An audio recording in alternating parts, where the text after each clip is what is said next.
The obsession started when he was young. Jude had always found pictures fascinating, looking at an image of someone that he didn't even know, and some long dead, wondering what they were thinking about in that moment, or what had been going on in their lives at the time the picture was taken. Most of the kids his age never gave entertainment to any of these thoughts, but he was different. He just found it fascinating. It was no wonder then that he wanted a camera of his own, and when he got a bit older, he finally got one. Now, this was years and years ago, so any picture he took would need to be developed in a dark room. Jude was more than willing to learn how to do this, and he became quite good at it. Years went by and cameras got better, and so did his eye for a good picture.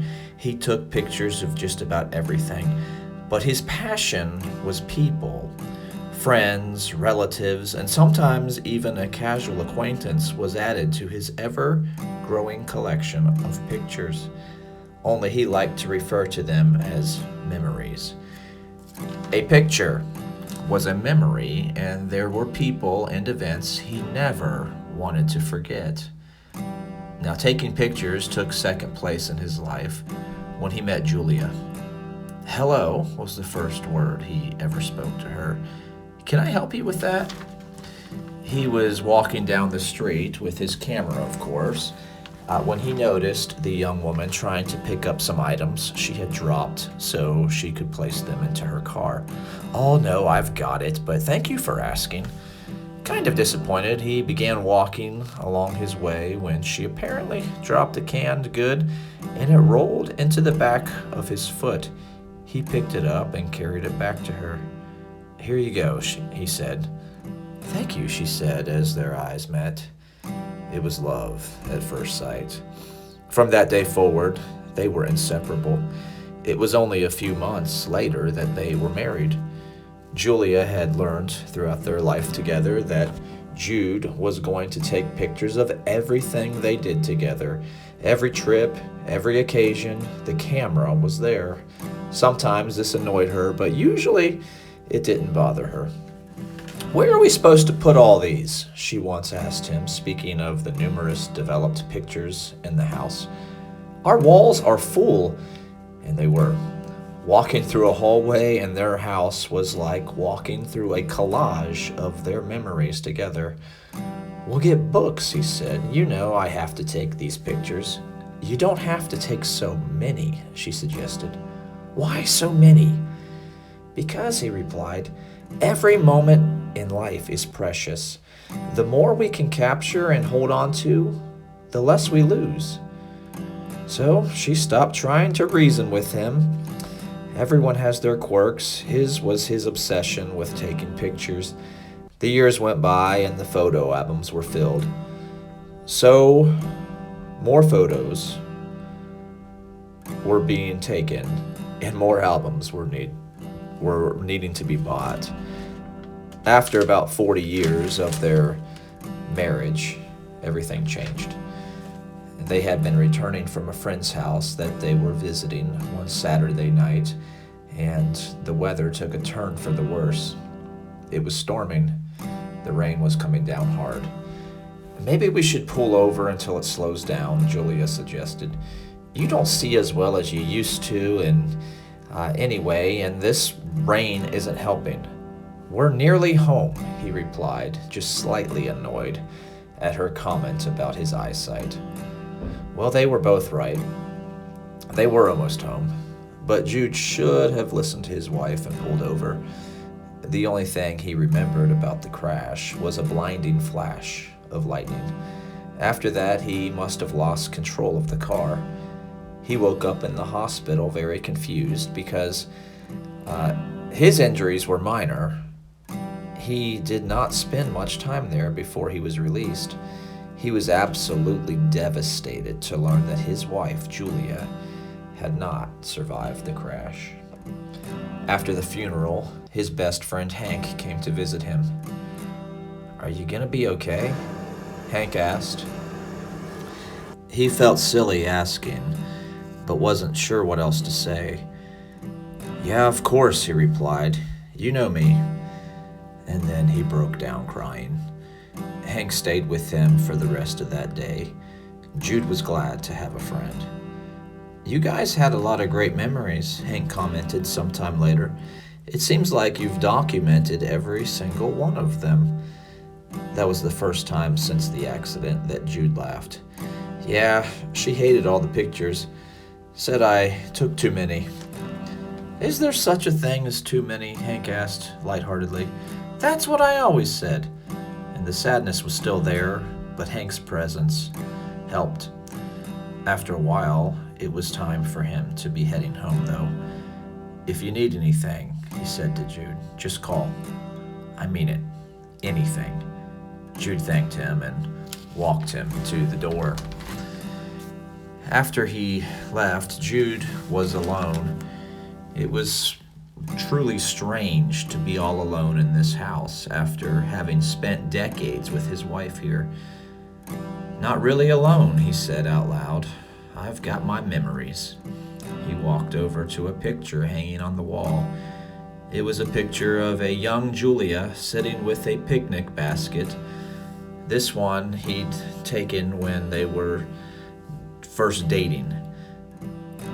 "If only I could go back," he said.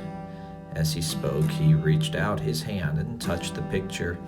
He closed his eyes and prepared himself for another good cry.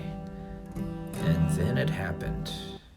It was the same flash, he believed. The flash that he had experienced before the accident seemed to have happened again.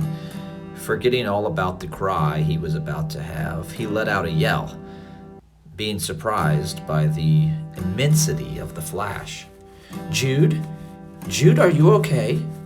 came a voice not far from him. When he looked to see who was speaking to him, it was her. And by her, I mean Julia. Only it was the young Julia from the picture. He couldn't believe it. Was he hallucinating? "Julia?" He spoke, and when he did, he felt this could not be a dream. He knew he was awake. She ran to him. "What happened?" she asked. He began stammering, and then a thought occurred to him. "Julia, am I dead? Did I just die?" Puzzled, she stared at him. To him, she had a look that said she wasn't sure whether she should laugh or be concerned. She chose to laugh, an uneasy laugh, but a laugh nonetheless. "Come over here and have something to eat," she said. He obeyed. While he ate and listened to her speak, he tried to make sense of all of this. He began to wonder if his entire memory of growing old with her and her dying was some kind of a hallucination, but he didn't think so. That had all seemed so real. But then again, this also seemed real. Both realities could not be true, could they? When the picnic wrapped up and it was time for them to leave, they put their things in the car and he drove away.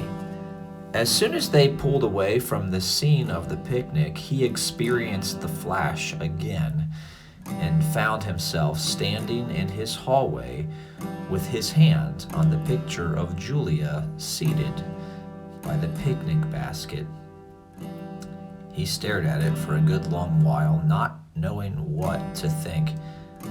Had that really just happened? Was he going crazy?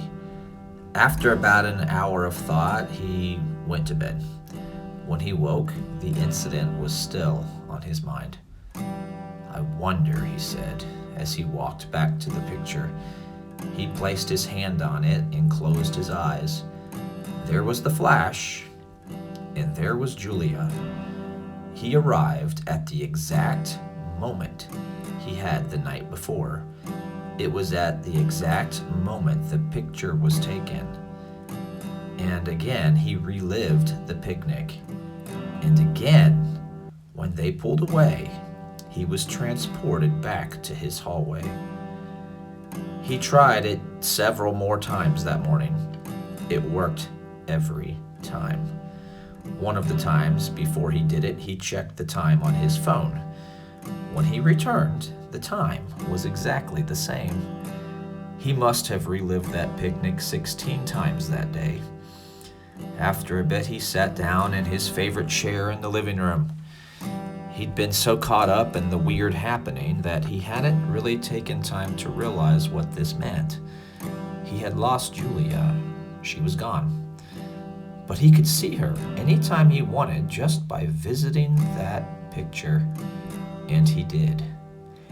Many times he did. A week later, a knock came at his door. It was Hank. "Hey, Jude," he said to his old pal. "How you holding up?" "I'm good," he replied. "Come on in." Hank did. The happiness that seemed to be exuding from Jude was not what he had expected. He was glad for it, but it was a surprise. "So, what have you been up to?" "Not much," said Jude. The truth was too strange for Hank to handle, he thought, and he had no intention of telling him.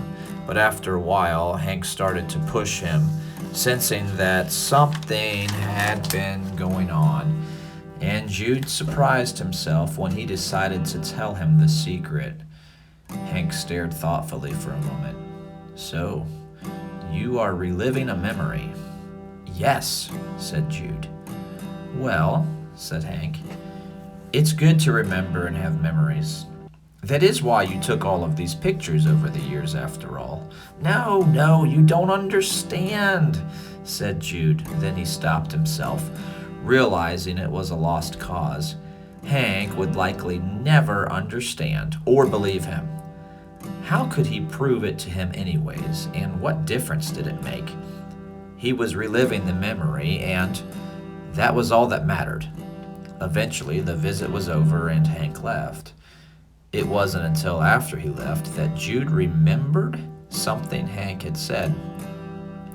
He had said that having memories was why Jude had taken all those pictures over the years. "All those pictures," he shouted. What if it wasn't just the picnic picture? He went into the hallway and stopped at a picture of Julia putting decorations on their Christmas tree that he had taken some 30 years ago. He placed his hand on the picture and closed his eyes. There was a flash, and he was there, reliving the memory. Later, he tried another picture, and another. Every picture he had taken seemed to serve as a portal to a memory, and he could relive them all. And over the next couple of years, this is exactly what he did. One day, after those couple of years had passed, Hank showed up at his door. "Hank, it's good to see you. I didn't expect anyone today." "Are you joking?" Hank asked. "We had plans to go fishing." "What?" he asked, confused. Hank sighed. "You forgot again. You're starting to worry me, pal." You see, Jude had been forgetting a lot of things lately. It wasn't long after that he was diagnosed with Alzheimer's. His doctor explained to him that he would struggle a great deal with his short-term memory.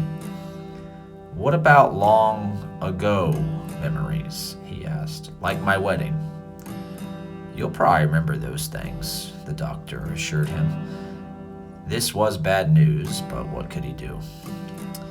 By this time in his life, the only thing that he really cared about were his memories of Julia, and he could relive those anytime he wanted. He went home and went to the picture of her sitting at the breakfast table. He remembered it well. He touched it and closed his eyes. There was the flash, and there was Julia. He sat at the table and had breakfast with her just like he remembered. When it was over, he found himself standing in his home with his hand on a picture of his wife sitting at the table, but for the life of him, he could not remember taking that picture. He went to another picture. It was Julia's birthday. He touched it. Flash, Julia. He relived the memory that he knew so well. It ended, and he stared at the picture, struggling to remember this event. He spent that day going from picture to picture. Before making the jump, he remembered, but it was as if once he'd relived it, the memory was gone. Now, the doctor had told him he would remember the older memories, so why was he forgetting? He thought about this, and it occurred to him that maybe because he was reliving them, they were now short-term memories. Could it be that by reliving them, he was dooming himself into forgetting? Surely not, he said, and he was determined to prove this theory wrong. So he tried more pictures to see if he'd remember them after reliving them each time. And he forgot every time. And for some reason, he just couldn't stop himself. He went through every picture on the wall and the hundreds and thousands that were in his albums. 3 days later, Hank decided to pay a visit because he hadn't heard from him. He knocked and got no answer. Worried, he tried the door and found that it was unlocked. He came in and found Jude sitting in his living room chair, staring at a picture on the wall. "Jude, you doing okay, buddy?" he asked. "Who is she?" Jude asked. "Who?" replied Hank. "The woman in the picture." Hank looked where Jude's eyes were transfixed. "That's Julia, your wife." Jude became confused. He'd spent his entire life collecting and preserving memories, but all that he could say in this moment was, "I don't remember." I hope you enjoyed our story. If you did, if you could click like, that would be appreciated. Also, if you have not subscribed to our channel, Custom Storyteller, I would invite you to do so and encourage you to do so, and to turn on notifications so that you can be notified of future stories when they come up. You can also email the email address that is on the screen if you were to have a request about a story. You could email in and say, "I would like to hear a story about this or about that," and we will put together a story that is a custom story. And so, again, thank you so much for listening, and goodbye.